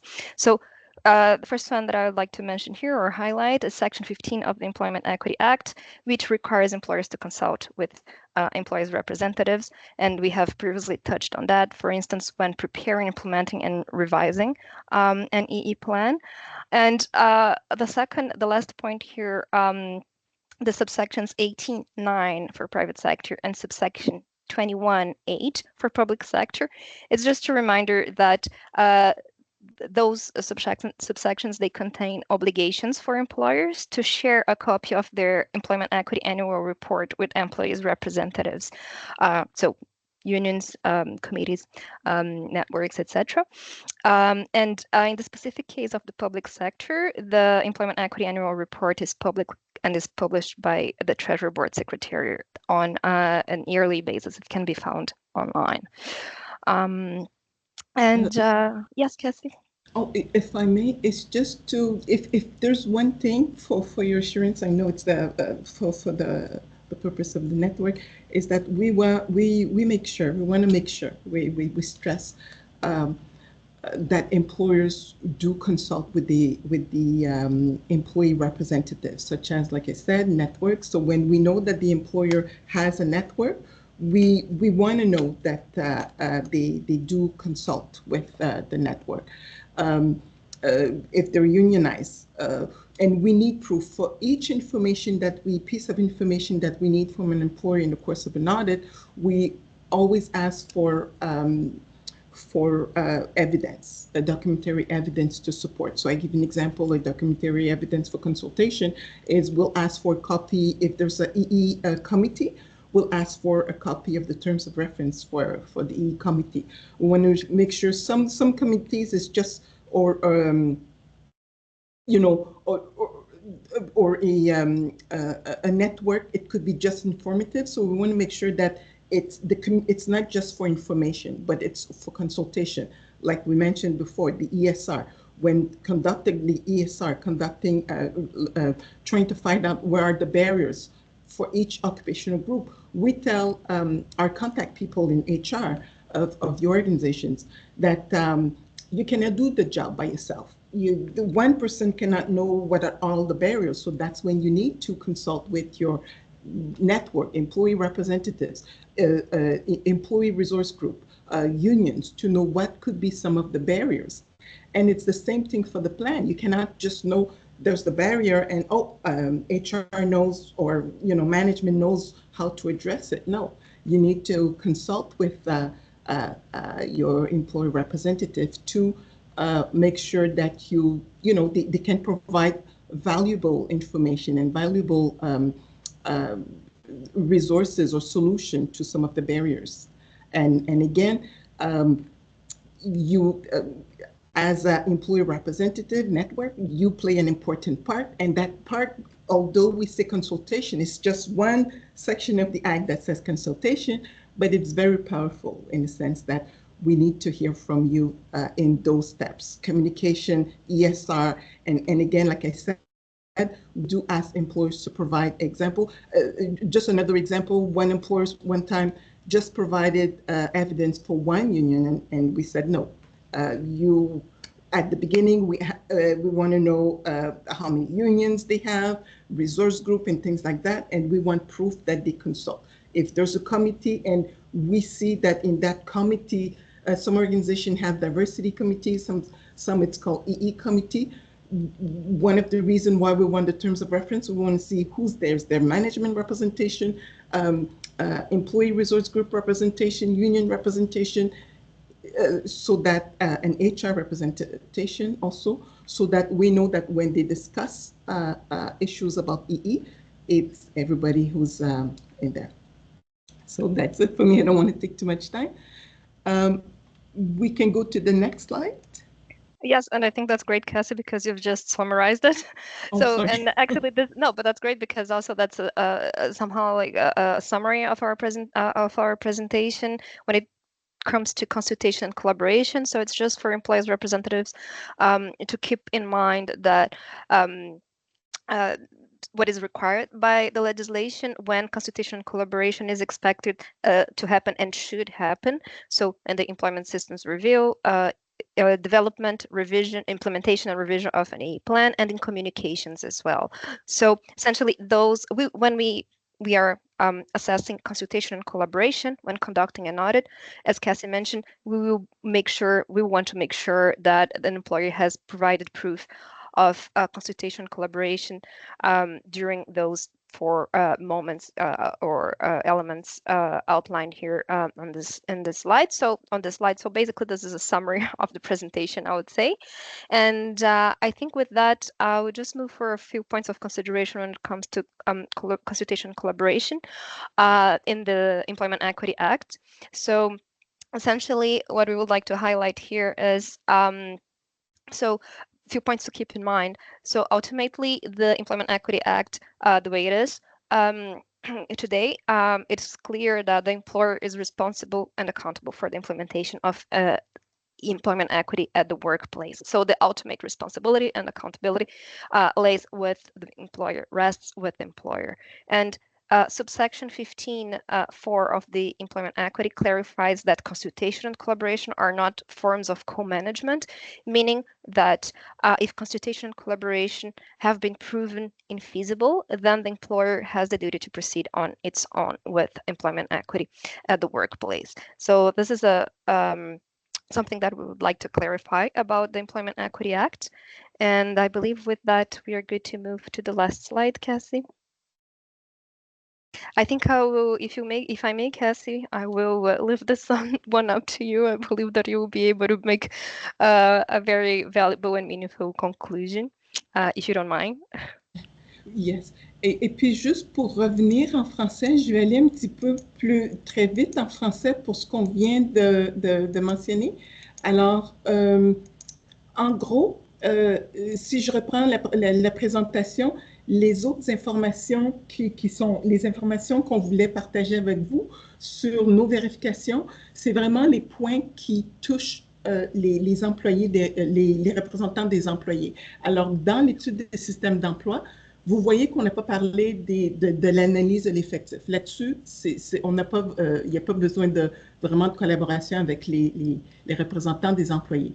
Mais c'est vraiment dans l'étude des systèmes d'emploi, quand on demande aux employeurs de s'assurer que c'est basé sur la dernière analyse de l'effectif, c'est important. Alors, c'est un aspect que vous pouvez peut-être regarder quand vous faites vos consultations, quand vous faites vos consultations avec l'employeur. De regarder les cas de sous-représentation, de regarder aussi les politiques internes, les pratiques et politiques internes, là où est-ce qu'il y a des sous-représentations. On commence toujours là où est-ce qu'il y a les sous-représentations, puis après ça, comme je dis toujours dans toutes nos vérifications, c'est on encourage toujours d'aller plus loin. Alors, faire plus que ce qui est demandé, mais de s'assurer que le minimum soit fait. Et puis, on dit aux employeurs qu'ils doivent avoir de la consultation. Alors, quand on parle de consultation à la commission, quand on fait nos vérifications, on veut des preuves que l'employeur consulte avec les représentants de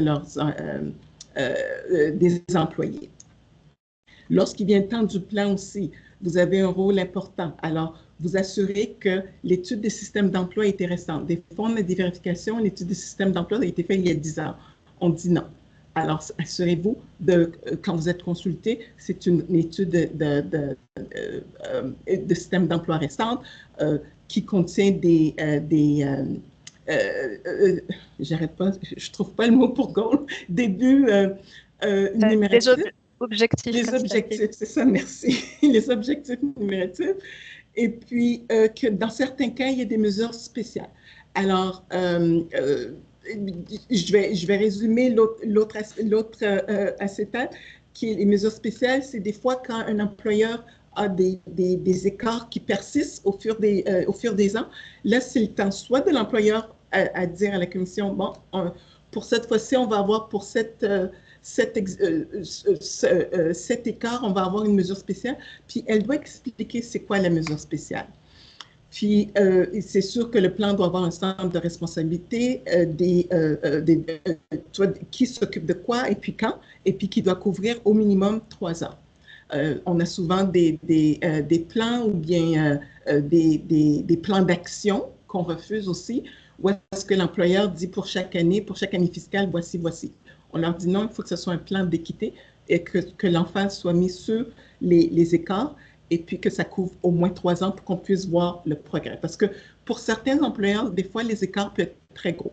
Ça peut être moins 300 ou quoi que ce soit. Alors, on ne s'entend pas à ce qu'en 1 an, tous les écarts soient comblés. Alors, au moins en 3 ans, on veut voir qu'est-ce que l'employeur fait. Puis, il faut que l'écart, il faut que dans le plan, on veut voir le progrès. Alors, il faut qu'on ait il faut qu'il y ait des indicateurs de performance qui soient raisonnables pour voir. Souvent, on a des informations très génériques. On va contacter des compagnies de consultants pour recruter. C'est pas assez. Il faut que ce soit un petit peu plus spécifique. Il faut qu'il y ait des dates. Il faut qu'ils nous disent lesquelles. Il faut qu'ils nous disent qu'est-ce qu'ils espèrent obtenir de cette organisation. Alors, ça doit être beaucoup plus spécifique. Mais pour vous, c'est de savoir qu'est-ce qu'on demande à l'employeur et où est-ce que vous pouvez consulter. Pour les mesures spéciales, alors, comme j'ai dit, il faut que l'écart, il faut que ce soit des écarts qui persistent. Il faut que ça soit proportionnel. Alors, c'est sûr que si, comme je vous ai dit, puis je vous répète toujours, il ne faut pas oublier pour la commission, nous, c'est le minimum. Si tu as un petit écart, tu as une mesure spéciale. C'est une mesure spéciale, admettons un écart de 1. Ah, on va avoir une mesure spéciale, ça fait longtemps que cet écart-là est là. C'est pour juste cette année, c'est bon. Mais si vous avez un très gros écart ou des écarts dans plusieurs catégories professionnelles ou groupes professionnels, c'est sûr que la mesure spéciale peut être proportionnelle. Il faut que ce soit une mesure qui représente le besoin. Alors, Eric a mentionné que ce qui est important, c'est que ça adresse la situation de groupes désignés qualifiés, là, où est-ce qu'il y a surreprésentation, que ça soit spécifique, temporaire, non restrictif, dans le sens que si vous avez, vous affichez un poste et puis vous dites, le poste est seulement réservé aux femmes, ça, c'est restrictif. Alors, on ne va pas accepter ça non plus. Une des raisons aussi, on va dire à l'employeur, on est impartial, on va dire à l'employeur, quand vous faites ça, vous pouvez être exposé à des plaintes de discrimination parce que là, vous allez avoir le groupe des hommes qui vont dire, bien, ça, c'est discriminatoire. Alors, il vaut mieux avoir des langages non restrictifs comme on ouvre un poste, une attention spéciale va être donnée aux femmes pour telle catégorie ou pour telle raison. Et puis, c'est important de considérer l'impact des autres parties. Alors, si vous avez une mesure spéciale pour un groupe désigné ou quoi que ce soit, de communiquer l'information, de communiquer à quel point l'organisation favorise la diversité, l'équité, la diversité, puis les mesures en place. Et comme Eric l'avait mentionné aussi dans son exemple, si c'est un cas où est-ce que c'est une mesure qui va à l'encontre d'une clause, d'une convention collective de seniorité, comme par exemple, alors c'est important de le mentionner pour que les syndicats soient au courant pourquoi l'employeur le fait. Alors, quand on parle de consultation, l'employeur doit consulter avec les syndicats, les représentants des employés, les réseaux, pour qu'ils puissent dire, on a ça en place, est-ce qu'on peut travailler ensemble pour avoir une mesure pour rectifier la surreprésentation persistante. Certains mythes, alors que la loi ne dit pas, alors c'est sûr que si ça cause des problèmes majeurs à l'employeur, une mesure cause des problèmes majeurs à l'employeur, on va pas, on va le mentionner à l'employeur que non, c'est pas raisonnable. Alors, on va, comme j'ai dit, on est impartial, on va regarder aussi, on veut pas qu'un employeur enlève quelqu'un qui est pas du groupe désigné pour mettre une personne en place, ou bien promouvoir quelqu'un qui ne mérite pas, ou bien créer des postes qui ne sont pas nécessaires. Parce que ça c'est un système de quotas. Ça, c'est quelque chose qu'on prend vraiment à cœur. On ne veut pas que les organisations pensent que l'équité en matière d'emploi, c'est un système de quotas. Alors, le rôle important que les réseaux, les syndicats, puis les représentants des employés peuvent jouer, c'est dans la collaboration, la communication et l'implémentation de l'équité en matière d'emploi dans le milieu de travail. Alors, les sections qui s'appliquent, il y a la section 15 qui dit que l'employeur a l'obligation de consulter. Alors, si vous êtes un réseau, vous êtes reconnu par votre employeur, l'employeur a l'obligation de communiquer avec vous. S'il ne communique pas avec vous, vous leur mentionnez. Et puis, vous pouvez leur rappeler la référence à la section 15 de la loi.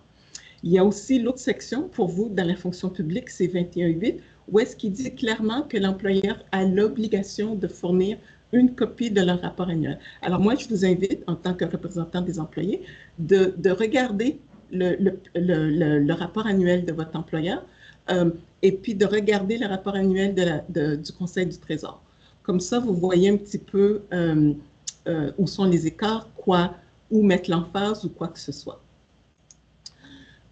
Alors, en gros, ça donne un sommaire de où est-ce que vous pouvez fournir un appui au programme d'équité en matière d'emploi de votre employeur. C'est vraiment lors de l'étude des systèmes d'emploi, lors du développement, l'implémentation et puis la mise en place et puis la révision du plan, puis dans toute communication reliée à l'équité en matière d'emploi, les politiques et tout.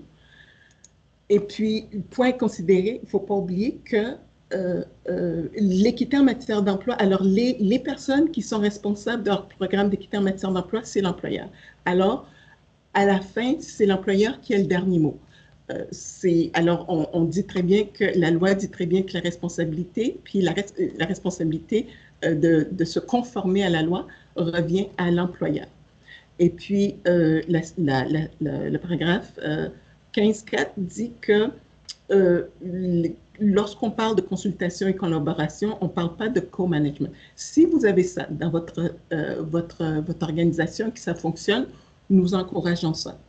Mais sachez seulement que quand on fait une vérification, nous, on va juste regarder le minimum. Quand le maximum est fait, ou bien quand quelque chose plus que le minimum est fait, on ne va pas se prononcer, à moins que ça cause, comme on a dit, un problème majeur pour l'employeur ou pour le réseau.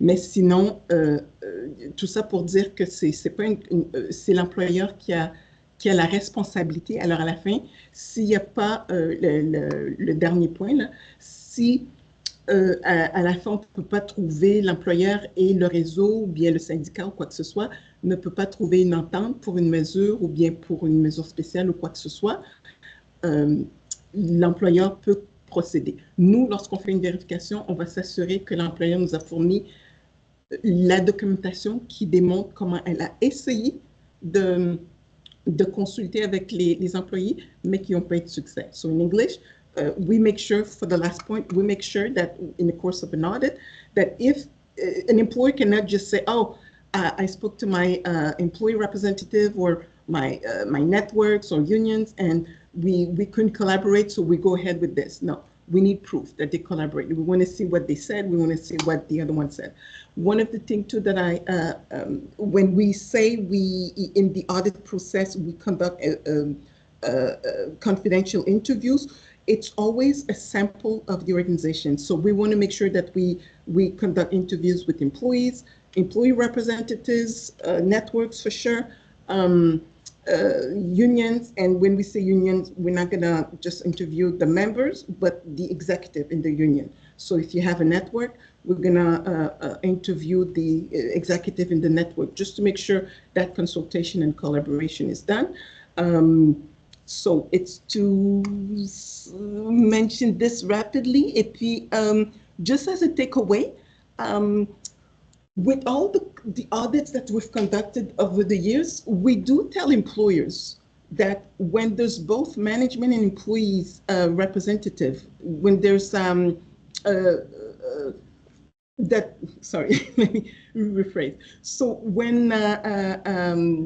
when measures, initiatives, and innovations are developed and supported by both management and employee representative, those organizations have higher chance to succeed with their EE program and achieve great result about EE. We could say that when an organization has both, collaboration is done well. These are employers that even if a few aspects of the 9 requirements were not met, when they consult, and then after that, they go through the monitoring phase and provide us evidence.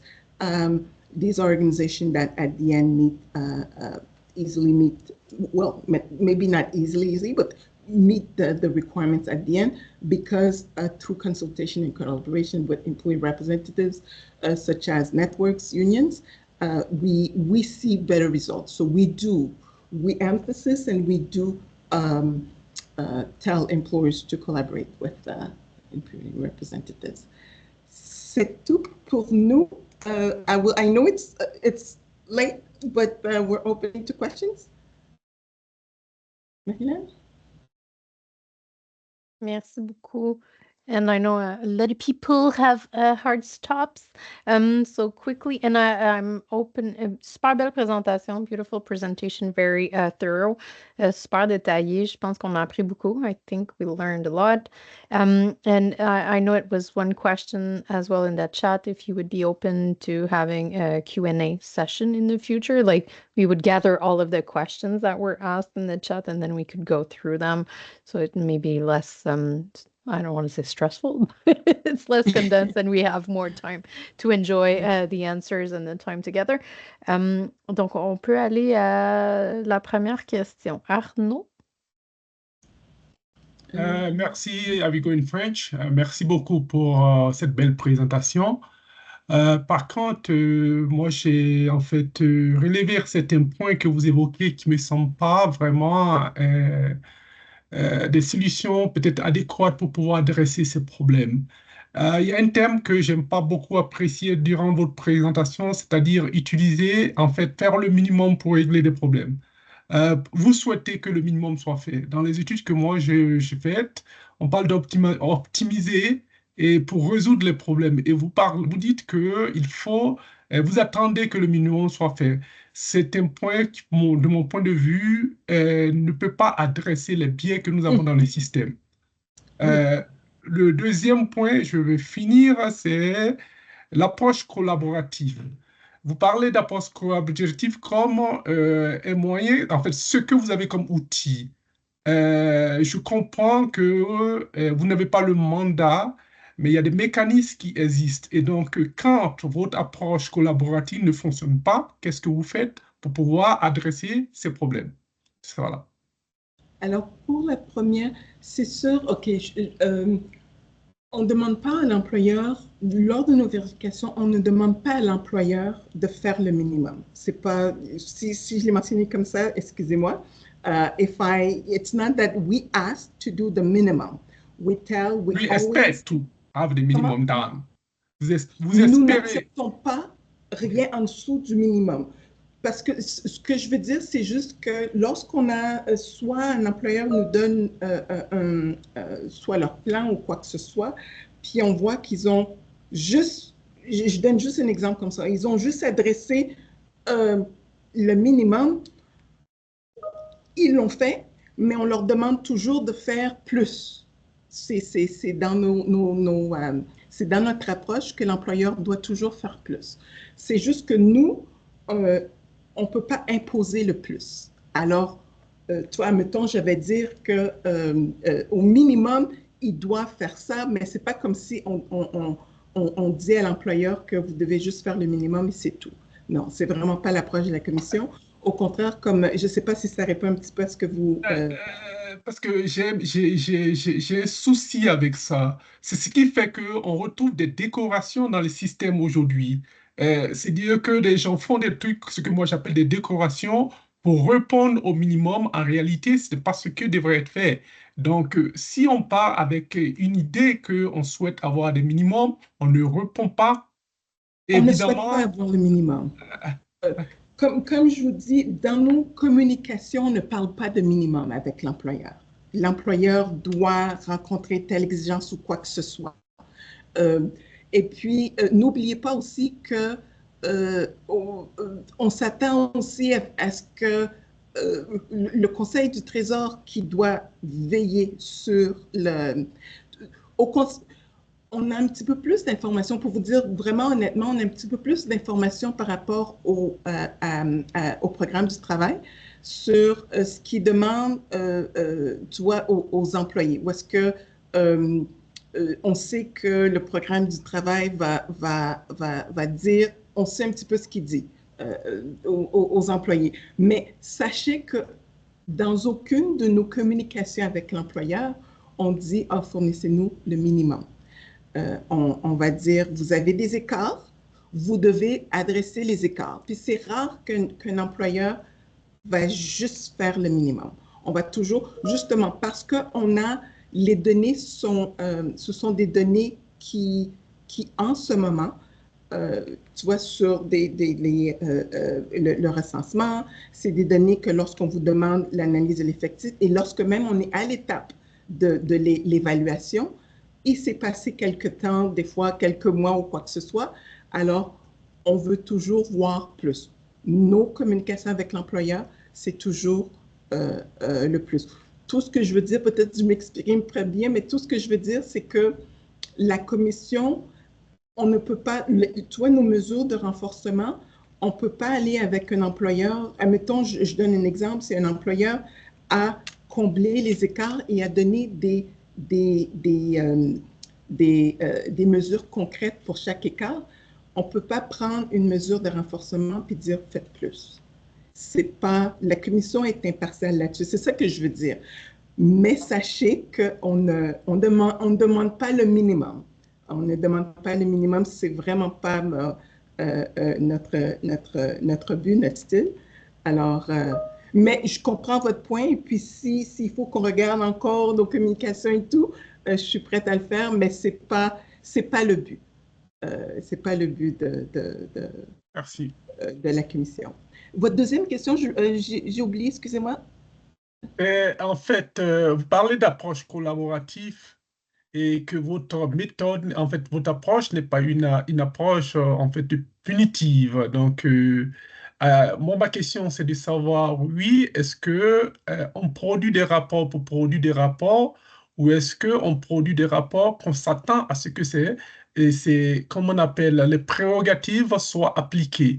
Donc, il y a des mécanismes qui existent pour ça. La loi, oui, mais comment est-ce que vous faites pour faire appliquer la loi? Oui. Alors, dans notre approche, on commence toujours, parce que la commission est impartiale, on va commencer, on demande de l'information. On va dire à l'employeur, il y a des écarts, voici ce que vous devez faire. Alors, l'employeur, si on trouve que l'employeur nous donne pas juste le minimum, fournit l'information, les preuves et tout, ça va bien. Quand l'employeur commence des petites excuses ou quoi que ce soit, on leur dit non, on n'accepte pas, on veut tel, ce qui manque, on le veut. C'est pas souvent les employeurs, ils vont dire, est-ce que, oh oui, vos recommandations, on leur dit, ce ne sont pas des recommandations, ce sont des engagements. Vous devez nous montrer l'engagement.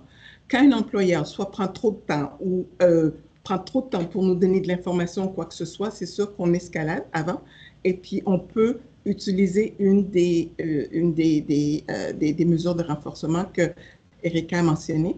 Alors, si l'employeur ne coopère pas, si l'employeur si l'employeur ne fait pas ce qu'il est censé faire dans l'exigence, la mesure. Alors, on a des mesures de renforcement. On commence toujours par l'approche collaborative. Et puis, après ça, c'est sûr qu'on escalade. On a des mesures en place dans la loi pour escalader. C'est rare, je vous donne un exemple. C'est surtout dans le secteur privé, on a certains employeurs qui nous disent « Oh, mais si on ne veut pas coopérer, qu'est-ce qui se passe? » Alors, on leur explique les mesures de redressement. Puis, ils disent « Si ça va jusqu'au tribunal, combien de cas avez-vous gagné? » Mais on leur dit qu'on représente la loi. Alors, à moins qu'on ait fait une erreur majeure. Et puis, en ce moment, il n'y a pas de cas au tribunal parce qu'on représente la loi. Alors, tout ça pour dire qu'on essaye, on commence avec la façon collaborative parce qu'on ne veut pas que ce soit une bataille parce que ce qu'on remarque aussi, c'est que quand l'employeur pense que ils sont forcés, on essaie de leur faire voir que c'est important l'équité. C'est pas quand tu es forcé, tu fais le système de quotas. OK, je dois faire ça. Mais quand c'est collaboratif, on comprend vos enjeux. On est là pour aussi leur dire, ben voici, chez certains employeurs, on ne mentionne jamais les noms, s'ils ont une difficulté, ben avec les vérifications qu'on a vues, voici ce qui se passe. Je donne un exemple, des fois dans la collaboration. Tu as des employeurs qui disent « Ah, ben moi, je n'ai pas de comité en place, qu'est-ce que je peux faire? » Mais on sait qu'il y a des employeurs qui pour consulter leur effectif, on leur dit, ben, envoyez-vous, mettez l'information sur un courriel et puis faites un BCC à votre effectif et puis demandez des questions à votre effectif. Alors, c'est sûr qu'on va collaborer pour dire, avec les expériences qu'on a eues à faire la vérification, on voit un petit peu qu'est-ce que certains employeurs font qui fait que ça peut aider ou fonctionner. Mais c'est sûr que on ne va pas mentionner quel employeur ou quoi que ce soit, mais c'est sûr que les employeurs qui ne coopèrent pas, les employeurs qui prennent pour acquis ou quoi que ce soit, on s'assure que qu'ils fassent leur travail et qu'ils fassent plus. Et puis, ce qu'on fait aussi, c'est qu'avec nos types de vérification, on revient beaucoup plus vite. On a un employeur qu'on a dit d'ici 3 ans, on a eu un petit peu de difficulté lors de la vérification. Et puis après ça, on leur a dit, finalement, ils nous ont donné un plan. Puis on leur a dit, dans 3 ans, on va regarder votre plan. Si on n'est pas satisfait de votre plan, vous êtes vérifié encore. Alors, c'est sûr qu'on les a vérifiés. Puis on est encore plus strict. Alors, on regarde aussi la taille de l'employeur. Je ne sais pas si ça répond à vos questions. C'est bon. Oui, so generally, the question was about consultation. So consultation is, of course, the Commission's first approach is not consultation, but collaboration with the employer. We tell the employer, we ask employers information, and then we tell them where it's missing. Like I said, we're not recommending. We're telling you were supposed to do that, you didn't do that, so do it and give us proof that it was done. But of course, if we have any difficulties with an employer, we address the situation through the enforcement measures that we have. Je vais continuer d'autres questions. Merci. En fait, I'm super mindful of people's time. I don't want to cut people off. I don't know if Ali, you can continue. I have something in 6 minutes. Otherwise, I've taken down the names of the people that had their hand up. We'll take one more question, and Arlette and Tina, if you can write them in the chat. I know Ali copy-pasted a whole bunch of questions, which we could gather by theme, hopefully, and then have another session with the actual questions that people ask, but using what was in the chat. Donc, peut-être qu'on pourrait avoir une autre session bientôt en utilisant les questions que Ali a gentiment tout corrigé, ce qu'il y avait dans le clavardage, pour ensuite avoir plus des questions ou une conversation dirigée, axée sur ces questions-là, pour avoir plus de temps pour bénéficier de cette conversation-là. Donc, we'll take one more question. Arlette and Tina, don't hate me if you can drop your questions in the chat, unless Ali can continue this conversation beyond 3. Ali, I don't know if you're still there. I'll have to jump off to another I have meeting. to jump off too, sorry. Bon, tu vois. But yeah, if we can just get the questions and we'll figure out a way to kind of circle back with all of you along with the deck, we'll do so. Awesome. Oh, merci, Arlette. So last question, sorry, Tina and Arlette. Chaudhry? Hello, Cassie and Erica. I'm one of your colleagues at the Commission, and I don't know if this falls under your mandate, but as you know, that Black and 2S LGBTQIA+ was put forward as a recommendation to add to Employment Equity Act. And I'm wondering if that's the case, do you have any foresight planning for that? And if you do, would you anticipate that adding a lot more to your workload? And I don't know if that's something under your mandate, or are you just waiting to see if it happens and you're not really thinking about that? Not we're not thinking, but it's not. It's my division is to conduct the audits. So any revisions to the act, it would be our policy division that would address this situation for the Commission. But I don't know if that answers a little bit your question. So this goes beyond what our division is doing. So when we talk about how we, some of the implementation of the discussion about some of the recommendations from the task force, these are, it's ESDC, like I said, ESDC administers the act. We have to, based on what the act has in place, we have to make sure that we conduct that employers meet whatever requirements. So if the act has more designated group, we have to make sure that the employers meet those new designated groups.